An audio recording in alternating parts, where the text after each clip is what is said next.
Hello बच्चों, welcome to all of you in topper physics. Manish Ranjan और आज हम लेकर के आए हैं एकदम फाउंडेशन ऑफ फिजिक्स का एकदम बेस्ट वीडियो, ब्यूटीफुल सा वेक्टर। वेक्टर यूँ कहो कि फिजिक्स में वेक्टर का जो रोल है वो एकदम फाउंडेशन का रोल है फिजिक्स में। विदाउट वेक्टर फिजिक्स कुछ नहीं। और अगर वेक्टर पर तुमने कमांड कर लिया तो पूरे फिजिक्स को तुम बहुत ही इजीली तरीके से और बहुत कॉन्सेप्चुअल तरीके से पढ़ोगे। तो इसी से मैं बस एक वेक्टर का इंपॉर्टेंस बताना चाहता हूँ। वैसे तो बहुत इजी चैप्टर है जो हम क्लास 9 से सुनते आ रहे हैं वेक्टर के बारे में। देखो, जितनी भी फिजिकल क्वांटिटी है वो there are two types of physical quantity, एक स्केलर है, दूसरा वेक्टर है। तो चलो हम बोर्ड पर समझते हैं। There are two physical quantities, correct. There are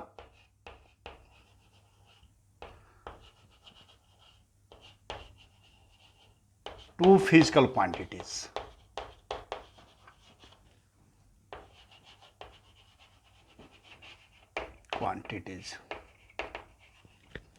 ऐसे लाइन खींच लेते हैं। एक हो गया स्केलर और दूसरा वेक्टर।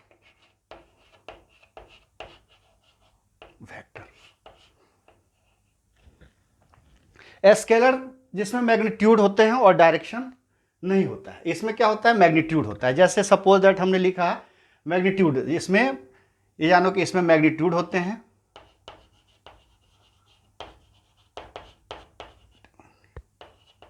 और इसमें भी मैग्नीट्यूड होता है। Very good.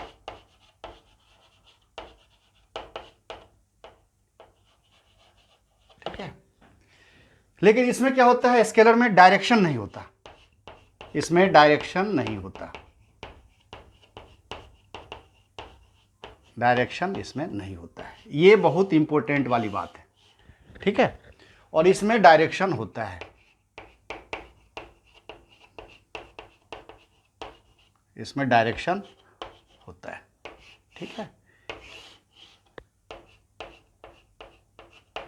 ये ध्यान रखने की बात है। जैसे सपोज दैट मैंने बोला 30 मीटर, जैसे सपोज दैट स्पीड होता है, स्पीड स्पीड और देखो वेलोसिटी। बोलोगे कि सर इसमें दोनों में डिफरेंस क्या है। देखो, स्पीड जैसे सपोज दैट हमने लिखा 40 मीटर पर सेकेंड, 40 मीटर पर सेकेंड, लेकिन 40 मीटर पर सेकेंड कहाँ, इसमें अगर हमने लिख दिया 40 मीटर पर सेकेंड, अगर हमने लिख दिया ईस्टवर्ड, ईस्ट, तो ये हो गया वेक्टर। क्या हो गया ये हो गया वेक्टर और ये है स्केलर। मतलब इसमें ये जो 40 मीटर है ये केवल जो है, केवल क्या है, ये मैग्नीट्यूड है, ये मैग्नीट्यूड है। और ये जो ईस्ट है, और ये जो है ईस्ट, हाँ, ये डायरेक्शन है, ठीक है। इसमें क्या है, स्पीड में ये 40 मीटर, ये क्या है 40 मीटर, ये मैग्नीट्यूड है केवल।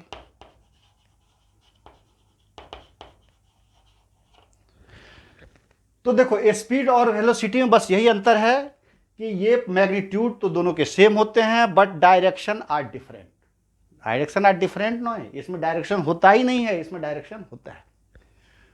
तो स्पीड हो गया, वेलोसिटी हो गया। तो फिजिकल स्केलर का डिफिनेशन क्या होगा, those physical quantity which has only magnitude is called scalar quantities, those physical quantities has which has magnitude as well as direction is called a vector quantity. चलो, और सारे जैसे जैसे हम फिजिक्स पढ़ते जाएंगे और हर चैप्टर में हमको स्केलर और वेक्टर से फेस टू फेस मुलाकात होगी, भेंट होगी। मतलब जब हम एक न्यूटन्स लॉ ऑफ मोशन पढ़ेंगे तो फोर्स क्या है, स्केलर है कि वेक्टर, इसके बारे में चर्चा करेंगे। जब हम मोमेंट ऑफ इनर्शिया पढ़ेंगे, टॉर्क पढ़ेंगे, एनगुलर मोमेंटम पढ़ेंगे, जितने भी चैप्टर्स पढ़ते जाएंगे, 12th में फिर इलेक्ट्रिसिटी पढ़ेंगे, तो हर जगह हम ये देखेंगे कि वेदर इट इज स्केलर और वेक्टर। तो ऐसा नहीं कि ये चैप्टर स्टार्टिंग जरूर है लेकिन एंड नहीं है, वो जैसे जैसे चैप्टर पढ़ते जाएंगे हर जगह होता जाएगा, ठीक है। तो मैं अपने ढंग से बहुत ही इंटरेस्टेड तरीके से इसको चैप्टर को पढ़ो। चलो, स्पीड हो गया, वेलोसिटी हो गया। अगर हम सपोज दैट बोलते हैं, सपोज दैट अगर हम कहते हैं कि वर्क का ऐसा यूनिट क्या होता है, जूल। जैसे हमने बोला कि 10 जूल, ठीक है। अब 10 जूल वर्क का मतलब क्या है, वर्क हो रहा है, कोई सामान यहाँ से उठा करके वहाँ लाया, यहाँ से, या कोई मशीनरी वर्क चल रही है तो वर्क।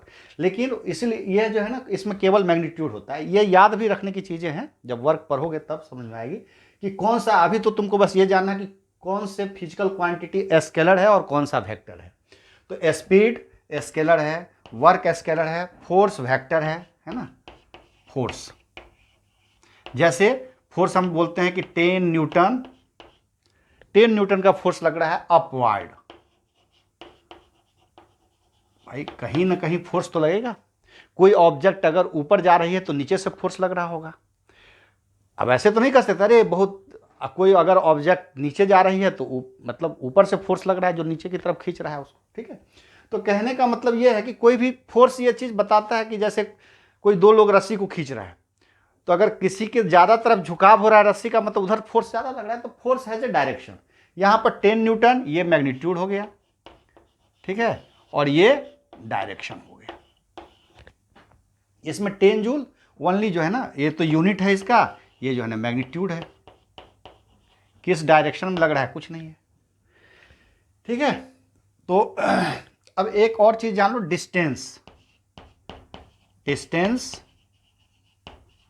डिस्टेंस स्केलर है और डिस्प्लेसमेंट वेक्टर है।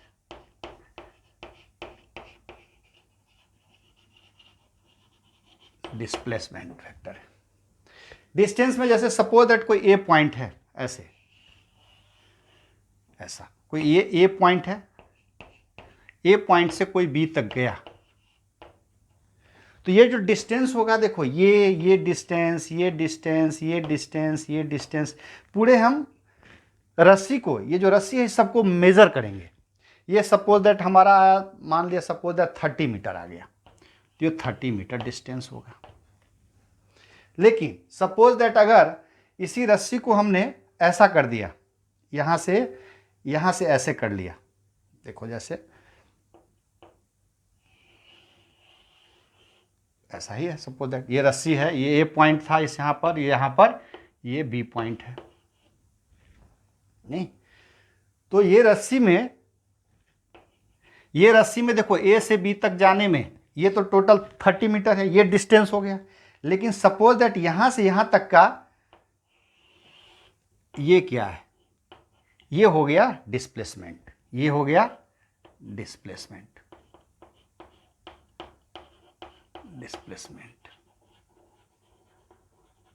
ठीक है। तो डिस्टेंस हो गया क्या, ये जो है ना स्केलर। अब डिस्प्लेसमेंट में क्या लिखेंगे, ये सपोज दैट मेरा आ गया कितना, 10 मीटर आ गया, तो हम लिखेंगे 10 metre A to B, 10 metre A to B, that is called, ये हो गया डिस्प्लेसमेंट।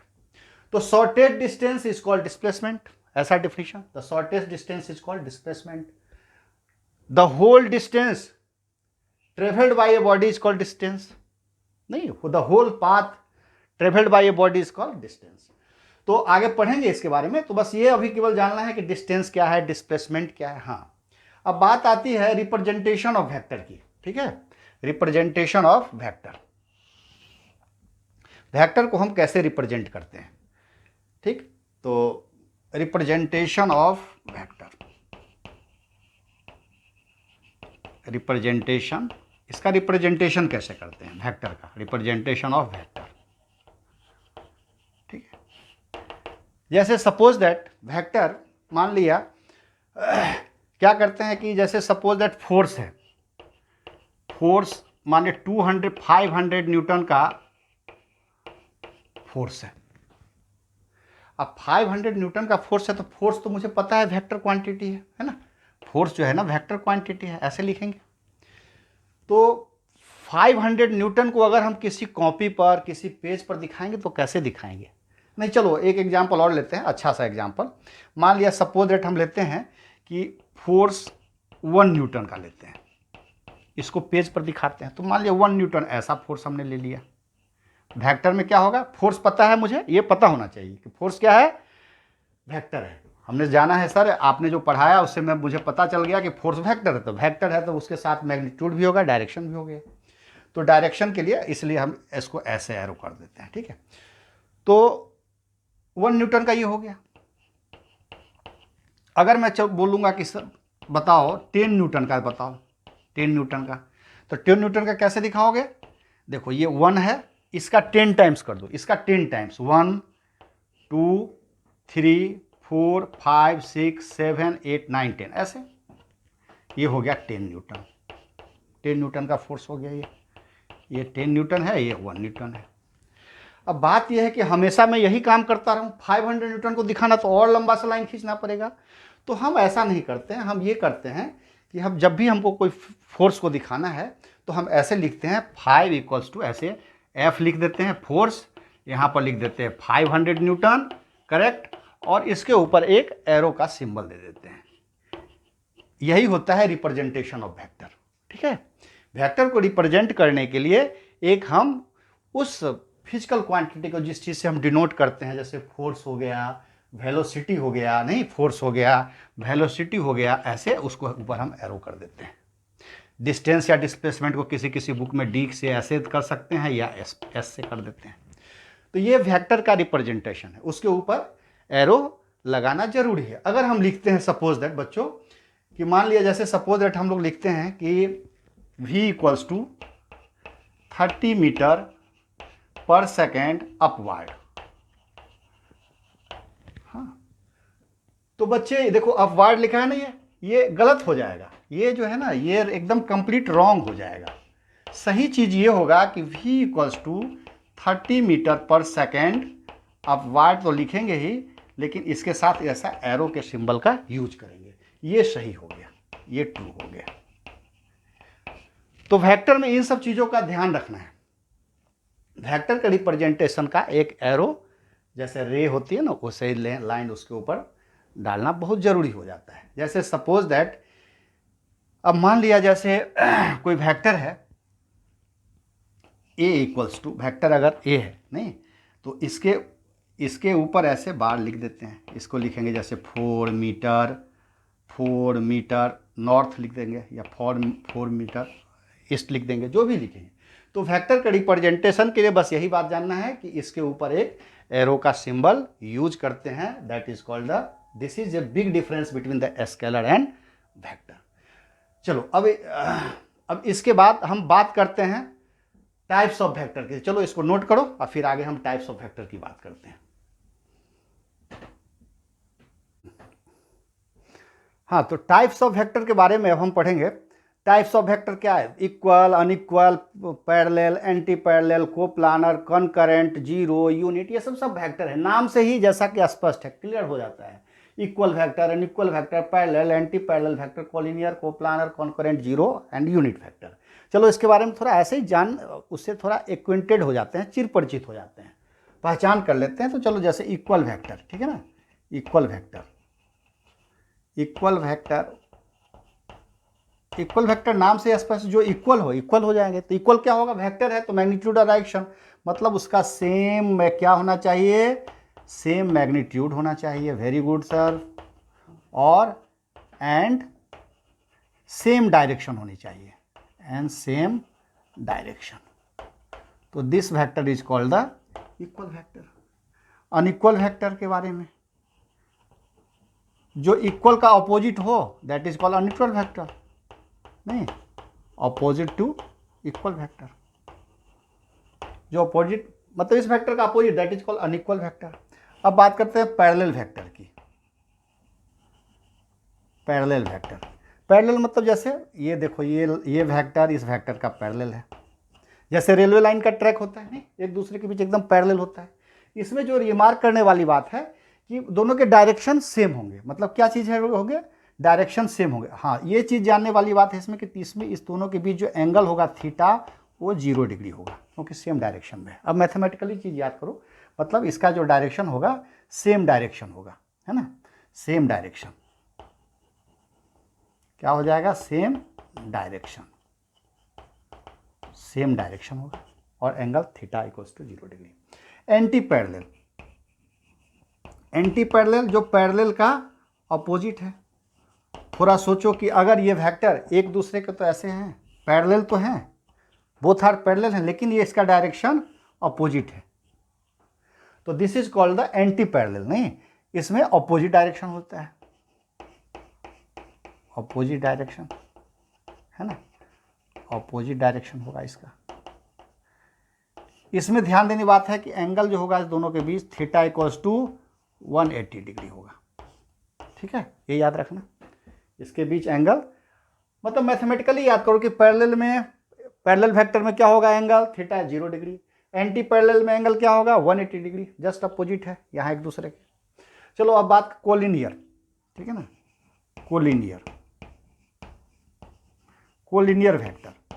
कोलिनियर से मतलब जैसे एक लाइन में ऐसा कोई वेक्टर है, ऐसा एक ही लाइन में, तो this is called the collinear in A same line, in A same line, एकदम सेम एक जैसे लाइन में, एक ही लाइन में, इन ए सेम लाइन, कोलिनियर प्लानर। हाँ, अब थोड़ा इंपॉर्टेंट है कोप्लानर, देखो इसमें कोप्लानर, कोप्लानर वेक्टर, जैसे कोई एक ही प्लेन में वेक्टर हो, जैसे ये है, ये एक ब्लैक बोर्ड क्या है, ये हमारा जो ग्रीन बोर्ड है वो प्लेन है, इसमें जैसे दो वेक्टर्स हैं ऐसे, नहीं, जैसे देखो सपोज दैट, अब हमको इसको बताते हैं, जैसे सपोज दैट ये है, नहीं सॉरी, ये जैसे है ना, ये है, ये क्या है, ये एक दूसरे के प्लेन में, सेम प्लेन में, ऐसा, हाँ ऐसा देखो, ये है, ऐसा बोर्ड है और ये एक दूसरे के प्लेन में है, ऐसे सेम प्लेन में हो गया। ये दो वेक्टर, एक वेक्टर ये और एक वेक्टर ये, ऐसे ये दोनों एक दूसरे के प्लेन में, that is called the coplanar. तो two vectors will be a coplanar, दो वेक्टर जब भी होंगे वो कोप्लानर होगा। लेकिन हाँ, अगर थ्री वेक्टर्स हो तब क्या होगा सर, जैसे ये देखो दो वेक्टर्स हैं, तीसरा वेक्टर हमने ये ले लिया, सपोज दैट देखो ये तीसरा वेक्टर, ये दो वेक्टर ऐसे रखे हुए हैं, है ना, ऐसा है ना, दो वेक्टर्स ऐसे, दो वेक्टर्स है, तीसरा वेक्टर हमने ऐसे ले लिया, ऐसा, तो देखो ये प्लेन में नहीं भी है और प्लेन में ऐसे ऐसे रख दिया तो प्लेन में है भी, ठीक है। तो थ्री वेक्टर्स में बी इन प्लेन और may not be in a plane. चलो, तो टू वेक्टर्स ऐसा कोप्लानर मतलब इन ए सेम प्लेन, हाँ इन ए सेम प्लेन, इसका मतलब हो गया, मतलब इन ए सेम प्लेन, कोप्लानर का मतलब हो गया इन ए सेम प्लेन, ठीक है। हाँ, इसमें जो भी इंपॉर्टेंट है उसको मैं रिमार्क तरीके से लिख दूंगा, ऐसा टू वेक्टर्स विल बी, कोई भी वेक्टर कोप्लानर ही होगा, टू वेक्टर्स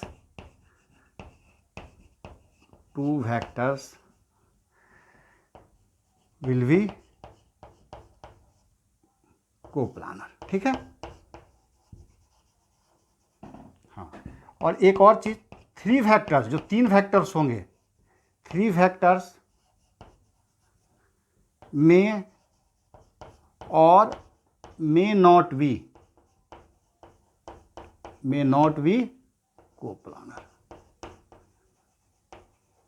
ये होंगे भी और नहीं भी होंगे, थोड़ा इसको रिमार्क करना है, मे और मे नॉट बी, ठीक है। तो ये बहुत इंपॉर्टेंट चीज़ है, इसको थोड़ा नोट कर लेना, कोप्लानर। अब देखो, अब कनकरेंट, कनकरेंट मतलब कनकरेंट से मतलब देखने से, नाम से ही स्पष्ट है, एट द सेम पॉइंट, इसका मतलब होता है एट ए सेम पॉइंट, एक ही जगह, अगर जब सभी चीज़ एक ही तरफ, एक ही जगह पर कोई फोर्स लग रहा हो, एक ही जगह पर जब कोई भी जो तीन वेक्टर्स हैं, दो तीन वेक्टर एक ही जगह लग रहे हैं, दैट इज कनकरेंट। मोस्टली ये इसका जो केस होता है, जैसे देखो एक फोर्स इधर लग रहा है, F1 फोर्स इधर लग रहा है सर, ठीक है सर, F2 इधर लग रहा है, वेरी गुड, और F3 इधर लग रहा है, तो इस तरीके का जो है ना फोर्स, दैट इज कॉन्करेंट। पर तो तीनों एक ही पॉइंट, इसी पॉइंट पर लग रहे हैं ना, तो इसका मतलब एट ए सेम पॉइंट। मोस्टली ये जो होता है, मोस्टली किसके केस में होता है, फोर्स के केस में ज़्यादातर तुमको मिलेगा, मोस्टली इन फोर्स वाली केस जो होगी, फिजिक्स में जब फोर्स के बारे में पढ़ोगे, न्यूटन्स लॉ ऑफ मोशन, तो concurrent, the three concurrent forces are acting at a point, ऐसा रहता है, ठीक है। अब बात करते हैं जीरो वेक्टर की, ठीक है। Zero vector, very good sir, zero vector ऐसे ऐसे ऐसे घेर देते हैं इसको, जीरो वेक्टर, ठीक है। जीरो वेक्टर की बात करते हैं, चलो देखो, जीरो वेक्टर का मतलब क्या होता है, zero vector, zero vector, zero vector मतलब ऐसा, जीरो है और उसके ऊपर ऐसे एरो, क्योंकि वेक्टर है तो हम एरो देंगे, है ना।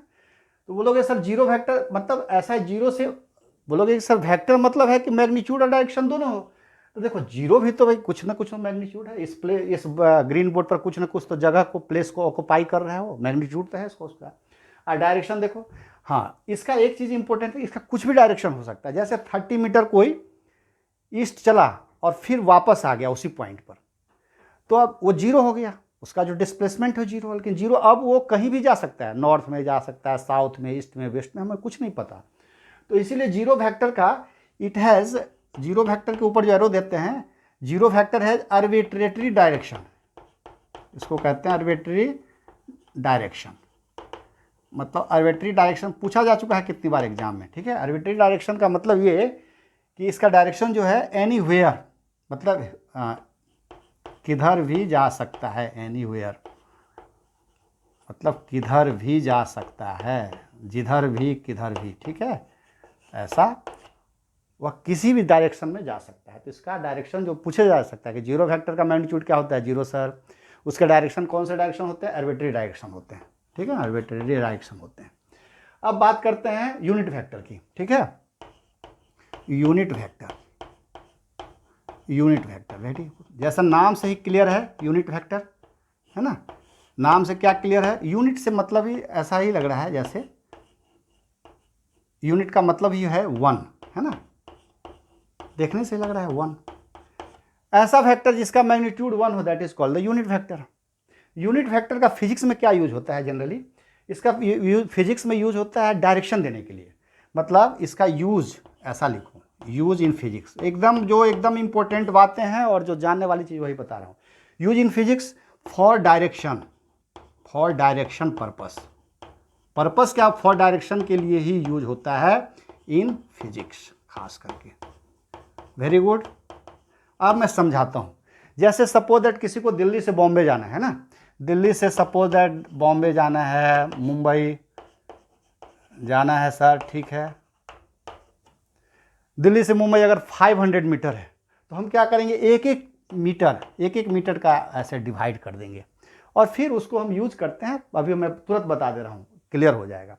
जैसे सपोज दैट यूनिट वेक्टर का रिप्रेजेंट कैसे करते हैं, इसका रिप्रेजेंट करते हैं, जैसे सपोज दैट रिप्रेजेंट कैसे करते हैं, रिप्रेजेंट जैसे ए है, ए लिखा हुआ है, ए के ऊपर कैप है, ऐसा मतलब इसका मतलब हो गया ए कैप, पहले नोट कर लो, ए कैप।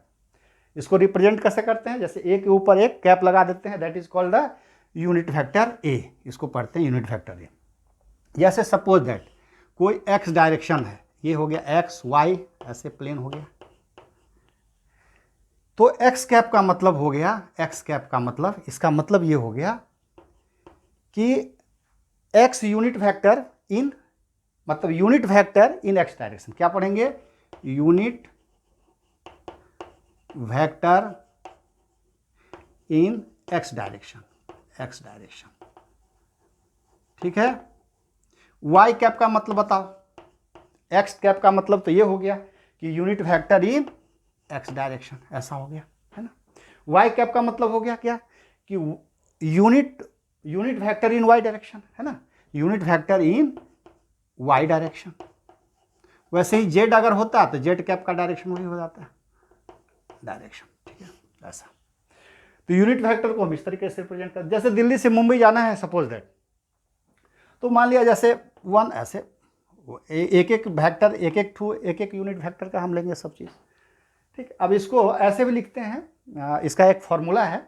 जैसे सपोज दैट ए कोई ऐसे वेक्टर है, ऐसा ए वेक्टर है, तो इसको हम लिखते हैं ए इंटू यूनिट वेक्टर ए, ऐसा ए कैप। इससे हमारा जो फॉर्मूला आएगा, ए कैप बराबर होगा vector A upon vector A mod of A, ऐसा रहता है। नहीं मतलब जैसे ए कैप का मतलब ये हो गया, जैसे सपोज दैट मान लिया अगर कोई लेंथ है, ये लेंथ है सपोज दैट तुम्हारा 10 का, 10 मीटर सपोज दैट ईस्ट है, 10 मीटर ईस्ट है, ठीक है, ये डायरेक्शन है 10 मीटर ईस्ट है। इसको अगर यूनिट वेक्टर में दिखाएंगे तो क्या दिखाएंगे, जैसे 10 मीटर है तो इसको हम ऐसे लिख सकते हैं 1 × 10, लिख सकते हैं सर, बिल्कुल लिख सकते हैं सर। तो 10 वेक्टर को अगर हम ये लिखे ए के पावर वेक्टर बराबर, इसको लिख सकते हैं ए कैप इंटू ए, लिख सकते हैं सर, लिख सकते हैं। तो यहीं से तो ये फॉर्मूला आया, यहीं से तो ये फॉर्मूला आया है ना, देखो। लेकिन तुमको ये बस ये ध्यान रखना है, बस इसका यूज करो। यूनिट वेक्टर का मतलब क्या होता है, 1 होता है जिसका मैग्नीट्यूड, इसको फिजिक्स में डायरेक्शन के लिए यूज करते हैं। और बस ये चीज याद रखना है, एक्स कैप का मतलब unit vector X direction, Y cap का मतलब वाई डायरेक्शन। और जैसे जैसे पढ़ोगे और परफेक्ट होते चलोगे। चलो इसको नोट करो।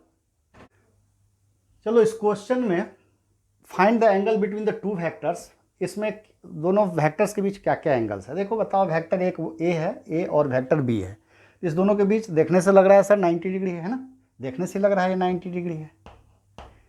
यहाँ पर क्या है, ये वेक्टर सपोज दैट ए है, ये वेक्टर ए है और ये वेक्टर बी है, इसके बीच क्या होगा एंगल सर 120 दिख रहा है। नहीं, इससे पहले थोड़ा हम एक चीज़ करते हैं और बात, पैरेलल शिफ्टिंग ऑफ वेक्टर की। क्या करते हैं, पैरेलल शिफ्टिंग ऑफ वेक्टर्स थोड़ा जानते हैं क्या होता है। पैरेलल, बहुत important, parallel shifting of vector, parallel shifting of, parallel shifting of vector, ठीक है, टॉपिक है। जैसे सपोज दैट कोई वेक्टर है, वेक्टर का मतलब पैरेलल शिफ्टिंग ऑफ वेक्टर मतलब वेक्टर को हम कैसे भी पैरेलल शिफ्ट कर सकते हैं। सपोज दैट, जैसे सपोज दैट यहाँ पर कोई वेक्टर है जी सर, ये कोई वेक्टर है, नहीं ये वेक्टर मान लिया ए है, तो इसको हम ऐसे करके धीरे से ऐसे घिसका करके यहाँ ले जा सकते हैं, ऐसा ऐसे ऐसे ऐसे इसको ऐसे ऐसे घिसका करके ऐसे ले जा सकते हैं। और यहाँ पर जा करके हम एज इट इज रख जाएंगे। जो पॉइंट है, मतलब अगर ईस्ट में फोर्स लग रहा है तो फोर्स को ईस्ट में ही लगना है, लेकिन हम शिफ्ट कर सकते हैं, उस जगह को हम चेंज कर सकते हैं। तो वेक्टर को घुमा नहीं सकते, वेक्टर को क्या कर सकते हैं, हम शिफ्ट कर सकते हैं, पैरेलल शिफ्टिंग इसको कहते हैं। क्योंकि पैरेलल ही शिफ्ट करना है, this is the reason why that it is called the parallel shifting of a vectors. नहीं, जैसे कोई भी चीज़ है, अगर सपोज दैट ये ऐसा अपवार्ड लग रहा है फोर्स, ऐसे कोई फोर्स अगर अपवार्ड लग रहा है तो इसको हम ऐसे ही शिफ्ट कर देंगे सर, ऐसा। अगर कोई फोर्स डाउनवार्ड लग रहा है, ऐसे लग रहा है, तो हम इसको ऐसे ही यहाँ से ले जा करके, यहाँ से ले जा करके यहाँ पर ऐसे ऐसे ही डाउनवार्ड शिफ्ट करेंगे। मतलब जैसा लग रहा है, जैसे सपोज दैट कोई चीज़ है यहाँ पर ऐसा है 45 डिग्री के एंगल पर लग रहा था यहाँ, तो हम इसको ऐसे करके इस पॉइंट पर ऐसे ही इसको 45 डिग्री पर लगाएंगे। मतलब जैसा है एज इट इज हम इसको, this is called the parallel shifting of vector. अभी क्लियर हो जाएगा, इसीलिए मैं, चलो तो हम find the angle between the two vectors, ऐसा अगर पूछा जाए, find angle between the two vectors, तो ए और बी के बीच तो सर दिख रहा है ये 90 डिग्री है, बिल्कुल सही। ए और बी के, हाँ इसमें क्या ध्यान रखना पड़ता है, दो वेक्टर के बीच का जब एंगल निकालना है, तो एंगल निकालने के लिए हमको इस चीज़ का रिमार्क रखना पड़ता है कि वो क्या होना चाहिए, हेड से हेड होना चाहिए और या टेल से टेल होना चाहिए। नहीं समझे, या तो हेड से हेड होगा या टेल से टेल। जैसे क्या होना चाहिए, हेड से हेड से हेड, हेड से हेड होना चाहिए, या दूसरा चीज टेल से टेल होना चाहिए, टेल से टेल। जैसे टॉपिक एंड हो जाएगा तुम समझ जाओगे। तो ये दोनों चीज़ों का हमको काफ़ी रिमार्क रखना है, ठीक है, ये चीज़ का, हेड से हेड और टेल से टेल। देखो यहाँ तो सर टेल से टेल है, 90 डिग्री है, वेरी गुड। चलो यहाँ पर सर बड़ा दिक्कत है, इस देखो वेक्टर ए वाले का टेल है और बी वाले का बी है। सर या तो हेड से हेड करो या टेल से टेल करो। चलो हम क्या करते हैं, पैरेलल शिफ्टिंग करते हैं। जैसे ये इसी लाइन में है, तो इसी लाइन में हम आगे बढ़ाते हैं इसको, ऐसे देखो दिख रहा है, ऐसे बढ़ा दिया सर, वेरी गुड। अब देखो ये एकदम सेम लाइन, अब ये 120 है तो ये कितना होगा बताओ सर, ये लाइन तो स्ट्रेट लाइन 180 डिग्री का होता है, तो ये एंगल हो जाएगा कितना, 60 हो जाएगा।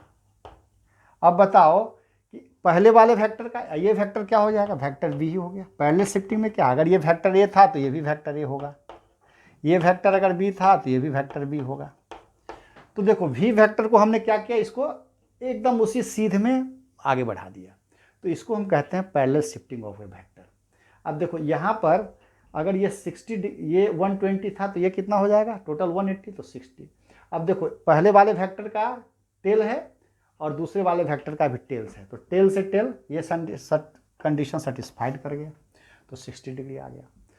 अब चलो एक चीज़ करते हैं सर, अब बोलते हो कि चल टेल से टेल तो हो गया, हेड से हेड करके देखो। चलो हम इसको करते हैं, जैसे ये वाला क्वेश्चन है, यही एक वेक्टर ऐसा है, ए है सर, जी सर, वेरी गुड। ये वेक्टर सर वी है सर, कितना है v equals to sir vector v है ये, और 120 डिग्री है, 120 डिग्री है ना सर। अब हम क्या करते हैं, इस वेक्टर a को हम पीछे शिफ्ट करते हैं। देखो ये वेक्टर को हम ये इसको उठा करके ऐसे ऐसे ऐसे इसी लाइन पर चलाते जाएंगे ऐसे, तो एक्चुअली में ये वेक्टर ऐसा होगा, ये वेक्टर a हो गया, यही ना, यही था ये वेक्टर ये। अब इसको हमने यहाँ शिफ्ट कर दिया। अब देखो ये लाइन कितना है टोटल, ये तो स्ट्रेट लाइन है, ये 180 डिग्री होगा, तो ये एंगल हो जाएगा 60। तो देखो ए और बी के बीच का एंगल कितना हो गया बताओ, ए और बी के बीच का एंगल 60 डिग्री हो गया। तो देखो यहाँ पर क्या हो गया, इसका हेड, पहले वाले ए का हेड और बी का हेड, तो ये भी कंडीशन सर्टिफाई कर गया, हेड से हेड, यहाँ पर टेल से टेल। चलो इसमें तो ऐसे ही पता है, ये वेक्टर सपोज दैट ए है, ये वेक्टर बी है, तो देखो इसमें क्या है, ये हेड से हेड है ही ऑलरेडी, हेड से हेड, तो यहाँ हमको कुछ करने की ज़रूरत नहीं, ठीक है। यहाँ देखो टेल से टेल है तो कुछ करने की ज़रूरत नहीं। हाँ यहाँ प्रॉब्लम है, देखो यहाँ पर क्या है, सपोज दैट पहले वाला वेक्टर ये ए है और ये वेक्टर बी है, ये 150 है। पहले हेड से हेड और टेल से टेल कंडीशन को सेटिस्फाइड नहीं कर रहा है, पहले वाले का क्या है, हेड है, दूसरे का टेल है। तो हम क्या करते हैं, इसको हम शिफ्ट कर देते हैं वेक्टर ए को। देखो वेक्टर ए को हम शिफ्ट कर दिए तो यहाँ आ गया वेक्टर ए, यही वेक्टर ए हो गया। अब देखो टोटल ये 180 डिग्री होगा, 130 है तो ये कितना हो जाएगा 50 हो गया। टेल से टेल सेटिस्फाइड हो गया। हेड से हेड भी करना चाहोगे तो फिर इस वेक्टर को पीछे करो ऐसे, इस वेक्टर को अगर पीछे करोगे तो देखो 130 है तो ये कितना हो जाएगा 50 हो जाएगा। ऐसे नहीं, ऐसे भी कर सकते हो ना भाई, जैसे देखो ये है ऐसा सा, ठीक है, ये वेक्टर है ऐसा, ये 130 है सर, जी सर है, ये वेक्टर ए है, ये वेक्टर बी है, जी सर। अब हम इसको शिफ्ट करना चाहते हैं तो देखो ऐसे शिफ्ट कर दिए, तो ये वेक्टर बी, ये 130 है तो ये क्या होगा 150 हो गया, इस कंडीशन सेटिस्फाइड हो गया। अब जैसे सपोज दैट एक चीज़ और जानने वाली चीज़ है, जैसे सपोज दैट कोई वेक्टर्स है, मान लिया जैसे यहाँ पर ये है ऐसा एक वेक्टर है, एक ऐसा वेक्टर है, एक ऐसा वेक्टर है, ठीक है। ये वेक्टर हो गया तुम्हारा बी, ये वेक्टर हो गया सी, ये वेक्टर हो गया डी। चलो ये क्वेश्चन ही ले लेते हैं अपने मन से। अब सभी वेक्टर के बीच का एंगल निकालना है। सपोज दैट एक वेक्टर है ए, यहाँ एक वेक्टर है ए, ऐसा वेक्टर है ये, ऐसा वेक्टर है ऐसा, ठीक है ना, ये वेक्टर ए है। अब इसको पैरेलल शिफ्टिंग करना है, फाइंड द एंगल बिटवीन। अब हाँ इसके बीच कुछ एंगल दिया हुआ है, सपोज दैट ये दिया हुआ है तुम्हारा 60 डिग्री, ये दिया हुआ है 30 डिग्री, ऐसा, ठीक है। इस क्वेश्चन को थोड़ा फ्रेश में बना लेते हैं, ठीक है। देखो जैसे ये ऐसा दिया हुआ है सर, ठीक है, ये सर दिया हुआ है मेरा क्या, ये दिया हुआ है डी वेक्टर, बिल्कुल सही सर। ये वेक्टर दिया हुआ है सी वेक्टर, जी सर। ये वेक्टर दिया हुआ है बी वेक्टर, जी सर। बात ये है कि इसके और इसके बीच जो एंगल है, ये एंगल जो है ये है 60 सर, बिल्कुल सही सर। ये है 30, जी सर, बिल्कुल सॉरी, ये 30 है, ये 60 है, ऐसा। अब देखो ये वेक्टर ए था यहाँ, इस वेक्टर ए को हम ऐसे शिफ्ट कर दिए, यहाँ से यहाँ, यहाँ ऐसे कर दिए, तो हम कर सकते हैं इस वेक्टर ए को यहाँ पर शिफ्ट कर सकते हैं। वेक्टर ए को यहाँ पर हमने शिफ्ट कर दिया शिफ्ट। अब देखो ये शिफ्ट हो गया, मतलब ये तो 90 डिग्री हो गया। अब बताओ वेक्टर ए और बी के बीच 90 डिग्री हो गया, ये 30 है, ये 60 है, ये कितना हो गया, ये 90 हो जाएगा, क्योंकि ये तीनों मिल करके 180 डिग्री, 90 30। अब अपने मन से निकाल लो। चलो वेक्टर सी और डी के बीच, ए और सी के बीच, ए और बी के बीच कहने का मतलब ये समझना कि जो सबसे लिस्ट होगा, नहीं, जैसे सपोज दैट हमको, मतलब जो सबसे कम, अब ऐसा नहीं कि हम जैसे सपोज दैट वेक्टर डी, अब ऐसा ये तो नहीं ले सकते जैसे ये 90 हो गया, ये 60 हो गया, तो ऐसा तो नहीं ले सकते ना, 60 + 90 150 नहीं, जैसे बी और डी के बीच का एंगल 150 हम नहीं लेंगे, 60 ये हो गया, 90 ये हो गया, ये वाला 90 हो गया, है ना। तो ये वाला नहीं लेना है हमको, जो शॉर्टेस्ट होगा, जो सबसे कम होगा वो लेना है। और जैसे मान लीजिए यहाँ तो और ज़्यादा हो गया, 90 हो गया, 30 हो गया, ये हो गया 180 से भी ज़्यादा हो गया, तो एक कम वाला क्या है, 60 + 90, ये वाला लेंगे, 90 + 60 50, मतलब पहले हम ऐड कर लेंगे। तो ध्यान रखना है जब भी किसी दो वेक्टर के बीच का एंगल लेना है, ठीक है, तो हम स्मॉलेस्ट एंगल को लेंगे। जैसे सपोज दैट हमको ए और, मान लीजिए सपोज दैट जैसे ए और बी के बीच का जैसे सपोज एंगल लेना है, तो जो शॉर्टेस्ट होगा उसको लेंगे। जैसे ए और बी के बीच का एंगल लेना है, ठीक है, तो ये 90 डिग्री लेंगे, ना कि ये वाला एंगल को लेंगे, ऐसा नहीं लेंगे, नहीं। जैसे इसी में देख लो, ए और बी के बीच का एंगल है, ए बराबर सपोज दैट देखो वेक्टर ए बराबर ये है और बी इक्वल्स टू ऐसा वेक्टर है, इसके बीच का एंगल 30 है। तो angle between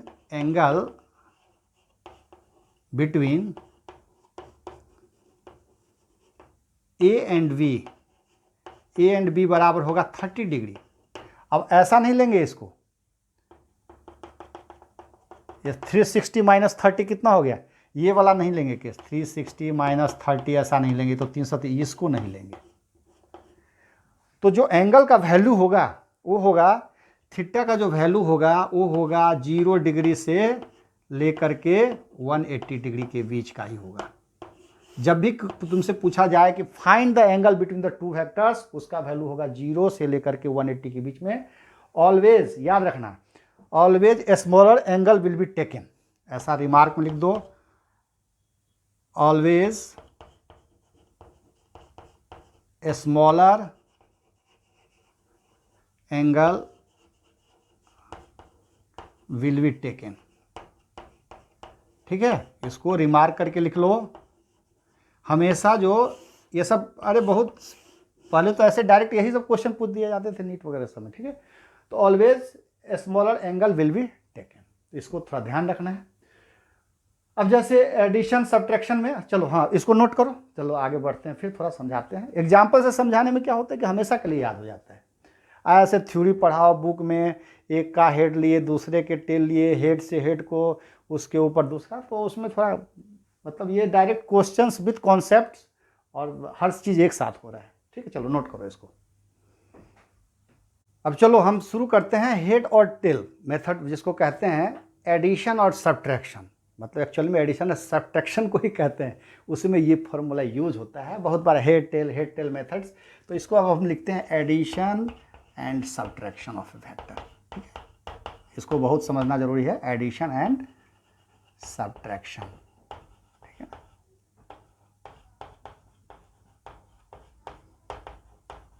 addition and subtraction of vectors, चलो ठीक है। मतलब यही चीज हेड एंड टेल मेथड, मतलब काफी famous head and tail method, नहीं, हेड टेल मेथड इसी को ऐसे बोलते हैं, हेड टेल मेथड, ठीक है। इसमें काफ़ी इम्पोर्टेंट है, बहुत बार सुनने को मिला है, एकदम इसको ऐसे रिमार्क कर दो, काफ़ी। देखो इसमें क्या होता है कि जैसे कोई वेक्टर, दो वेक्टर दिया हुआ है, एक वेक्टर दिया हुआ है ऐसे 3 मीटर चला, कोई ऐसे 3 मीटर्स गया, कोई आदमी 3 मीटर किधर गया, ईस्ट गया, सपोज दैट ये 3 मीटर ईस्ट चला गया। फिर यहाँ से 4 मीटर वो नॉर्थ चला गया, कहाँ चला गया वो, 4 मीटर नॉर्थ चला गया। तो इसको ऐड कर क्या कैसे करते हैं, ऐड करने का बस एक यही तरीका है कि पहले वाले का हेड ले लेना है, पहले वाले का टेल लेना है, फर्स्ट वाले का टेल, इसका जो है ना ये टेल लेना है सर, और दूसरे वाले का हेड लेना है, इसी को वेक्टर ऑफ एडिशन कहते हैं, और इसको इससे ऐसे जोड़ देना है, ऐसा ये, और दिस इज कॉल्ड द, इसको कहते हैं रिजल्टेंट, क्या कहते हैं, रिजल्टेंट, ऐसा। ठीक है। तो वेक्टर का मतलब ऐसा क्या करेंगे कि जैसे सपोज दैट तुमको ऐसा ही दिया रहेगा क्वेश्चन कि जैसे 3 मीटर ऐसा लिखा हुआ है ऐसा, ठीक है, 3 मीटर ईस्ट, उसके बाद 4 मीटर नॉर्थ ऐसा दिया हुआ है। अब इसको तुमको सपोज दैट ऐड करना है, तो ऐड करने का तरीका यही है कि पहले वाले का इसको ऐड करने का है कि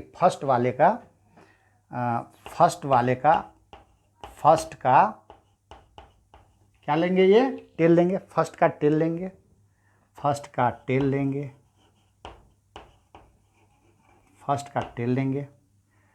एंड सेकेंड का हेड लेंगे, एंड सेकेंड मतलब क्या, सेकेंड वेक्टर का क्या लेंगे, हेड लेंगे, हेड से ज्वाइन कर देंगे,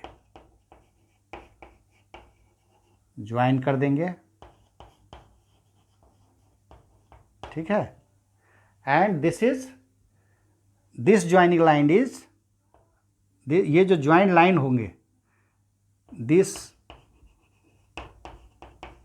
ज्वाइंड लाइन इज रिजल्टेंट। ये क्या होगा, रिजल्टेंट होगा। ये चीज रिमार्क में लिख देना है, इसको अपने भाषा में जैसे लिखो, take the tail of first vector and add to the head of the second vector, this joining line is called the resultant, this is resultant like as a diagonal, नहीं बोलते हैं resultant is god, resultant is diagonal, मतलब actually में ऐसे ही resultant, इसका वही चीज़ resultant होता है, इसको आर से हम रिप्रेजेंट करते हैं, ठीक है। जैसे सपोज दैट मान लिया, अब समझ गए बात कि फर्स्ट का टेल लेंगे, ठीक है, फर्स्ट का टेल एंड सेकेंड वेक्टर का हेड से ज्वाइन कर देंगे, this joint line is resultant. जैसे सपोज दैट कोई आदमी ऐसा है 3 मीटर चला सर, वेरी गुड, फिर वो 4 मीटर यहाँ आ गया ऐसा, 4 मीटर ऐसा, फिर वो 3 मीटर फिर चला ऐसा, तो बताओ फाइनल रिजल्टेंट क्या होगा, तो रिजल्टेंट ये होगा, ये फर्स्ट क्या करेंगे, फर्स्ट का टेल तो फर्स्ट का टेल ये हो गया, सेकेंड का हेड तो सेकेंड एकदम लास्ट का हेड, इससे इसको हम ज्वाइन कर देंगे, ये हमारा रिजल्टेंट होगा आर, ये होगा रिजल्टेंट। वेक्टर का एडिशन निकालने का फिर इसका फॉर्मूले से निकाल देंगे। देखो जैसे सपोज दैट, चलो एक ऐसे ही क्वेश्चन ही कर देते हैं, जैसे सपोज दैट ये है ना, ये 3 मीटर चला यहाँ, चला सर, 3 मीटर चला सर, ठीक है, ये 4 मीटर चला सर, फिर ये 3 मीटर चला सर, फिर 4 मीटर चला। अब बताओ इसका अगर फाइनल रिजल्टेंट पूछे तो क्या होगा, फाइनल रिजल्टेंट तो ये होगा ना, यहाँ से लेकर के मतलब इसके टेल से यहाँ ऐसा, ये होगा फाइनल रिजल्टेंट आर। अब इसको निकालने के लिए क्या करेंगे, देखो एक्चुअली में ये जो है ना क्वेश्चन जैसे ऐसा है, ये 3 है, ये 4 है, थोड़ा इसे बड़ा साइज का दे दो, फिर ये 3 है, ये फिर 4 है ऐसा, 3 4 3 मीटर 4 मीटर ऐसा। अब इससे इसका हमारा जो रिजल्टेंट निकालना है, रिजल्टेंट तो यही होगा ना, यही आर होगा। तो ये रिजल्टेंट निकालने के लिए हम क्या करेंगे, देखो जैसे ये है तो इसको चलो ऐसे बढ़ा दो ऐसा, तो ओवरऑल जब हम देखेंगे इसको निकालेंगे तो ऐसा ही होगा ना, ये 3 है, ये 3 और ये 3, ये 3 और ये 3, तो क्या हो जाएगा, ये हो जाएगा 6। ये देखो ये 4, ये 3 है तो ये 3, ये 4 है तो ये 4 है, तो ये 4 और ये 4 कितना हो जाएगा, देखो 4 और 4 8 हो गया, ये 4 4 8 हो गया। अब ये रिजल्टेंट है, ये रिजल्टेंट, और ये 90 डिग्री है, तो पाइथागोरस थ्योरम यूज कर लो, 6 का स्क्वायर प्लस 8 स्क्वायर का अंडर रूट, ये हो गया 10। अगर ये मीटर में है, सेंटीमीटर में है तो सेंटीमीटर में होगा 10 सेंटीमीटर। तो ये एडिशन का, और जैसे जैसे क्वेश्चन बताते जाएंगे, बार बार बोल रहा हूँ तो परफेक्ट होते जाएंगे। चलो अब कहते हैं कि सपोज दैट 2 वेक्टर है हमारे पास, जैसे इज, क्वेश्चन ही है, suppose that is vector A plus B, ये जानना जरूरी है, equals to vector B plus vector A. क्या होता है जब बुक पढ़ते हैं ना बच्चे, 10th से 11th में जाते हैं, तो 10th में तो इतनी पतली सी फिजिक्स रहती है, ये क्या बोल रहा है सर, समझ में नहीं आता है। अब देखो, इसको एक्चुअली में बोलते हैं कम्यूटेटिव लॉ। क्या वेक्टर का जो एडिशन है कम्यूटेटिव लॉ का पालन करता है? Is the vector addition follow the commutative law? Yes. देखते हैं इसको कैसे, वेक्टर ए प्लस, तो तुम समझो कि ऐसा भी कभी क्वेश्चन देगा, वो कुछ नहीं लिखेगा, is vector A plus B equals to वी वेक्टर बी प्लस ए, बस जानने के लिए जरूरी है। हाँ, अब बुक से पढ़ोगे तो अपने समझ में नहीं आएगा। यहाँ देखो, vector A plus vector B, जैसे सपोज दैट हमारा ये वेक्टर ए है सर, ये बिल्कुल वेक्टर ए है, देखो वेक्टर ए है, बिल्कुल वेक्टर ए है, ये वेक्टर बी है वेक्टर बी, ऐसा। इसका रिजल्टेंट क्या होगा? इसका रिजल्टेंट ये हो जाएगा, इसका रिजल्टेंट हो गया ये आर हो गया, आर हो गया रिजल्टेंट, बिल्कुल। तो यहाँ पर हम लिख सकते हैं कि R equals to vector A plus vector B equals to vector R. क्यों? अभी हमने पढ़ा पहले वाले का, फर्स्ट वाले का क्या चीज़, टेल, सेकेंड वाले का हेड, फर्स्ट का टेल और सेकेंड का हेड, सेकेंड का हेड, दोनों को जब हम ज्वाइंट करते हैं तो उससे जो मिलेगा वो रिजल्टेंट मिलेगा। चलो, अब हमने इससे अभी थोड़ी देर पहले पढ़ा था पैरेलल शिफ्टिंग ऑफ वेक्टर। क्यों नहीं वेक्टर को हम शिफ्ट कर दिया जाए? अब देखो, ये वेक्टर ए है, तो इस वेक्टर, अब जैसे वेक्टर बी है, तो वेक्टर बी को हमने क्या किया, यहाँ से यहाँ पर ऐसे लिख दिया, मतलब इस तरीके से लिख दिया वेक्टर बी को, ऐसा ऐसा लिख सकता हूँ ना, जैसे ऐसा लिख सकता हूँ वेक्टर बी।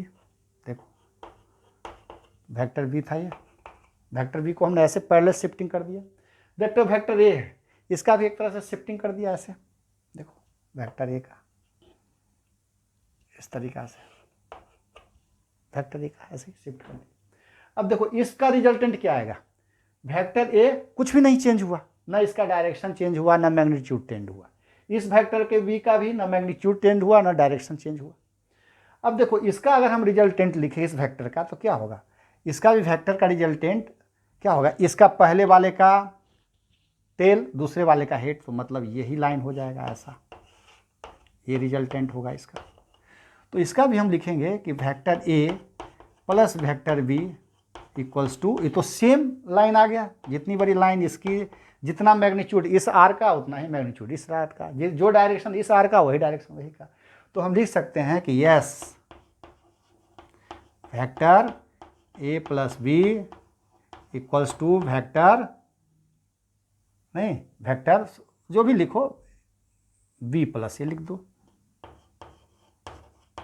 बी प्लस ए, ठीक है ना, ए प्लस बी है और ये vector B plus, sorry vector B plus A, नहीं शुरू में क्या है, पहले वेक्टर बी है फिर ए है, ये वेक्टर ए है बराबर वेक्टर आर, ठीक है, एकदम यस, है ना, जो भी साइन देते हो मुस्कुराने का, बिल्कुल। तो ये वेक्टर ए बराबर vector of B plus A, this is called commutative law. क्या बोलते हैं इसको? Commutative law. Yes, commutative law का मतलब यही होता है, commutative law of vector addition. तो ये commutative law of vector addition भी करते हैं। चलो, अब इसके बाद फिर और आगे पढ़ते हैं, पैरेललोग्राम लॉ लेकर के आएंगे बहुत अच्छा सा। तो ये एकदम स्टार्टिंग था वेक्टर का, और काफ़ी अच्छे से जो भी बताता हूँ उसके साथ साथ प्रैक्टिस करते रहो। और आज भी मैं बोलता हूँ, ये सब ठीक है, ये सब तो हमारे हेल्प के लिए है। गो थ्रू द बुक, जितने भी रिफ्रेशर बुक हैं, एक पर एक बुक है फिजिक्स के, और वीडियो वगैरह से तो आपकी एक मदद कर सकता है, और प्रैक्टिस बहुत ज़रूरी चीज़ें हैं, ठीक। तो एकदम पढ़ते रहो, मैं एक अच्छे हर टॉपिक पर मैं डेप्थ में बात करूँगा और आपको एकदम फील दिलवाऊँगा। मेरा कंसेप्ट के साथ साथ मैंने अपने हिसाब से एकदम पूरा फीलिंग देने का प्रयास किया है, ठीक है। तो चलो, okay, all the very best.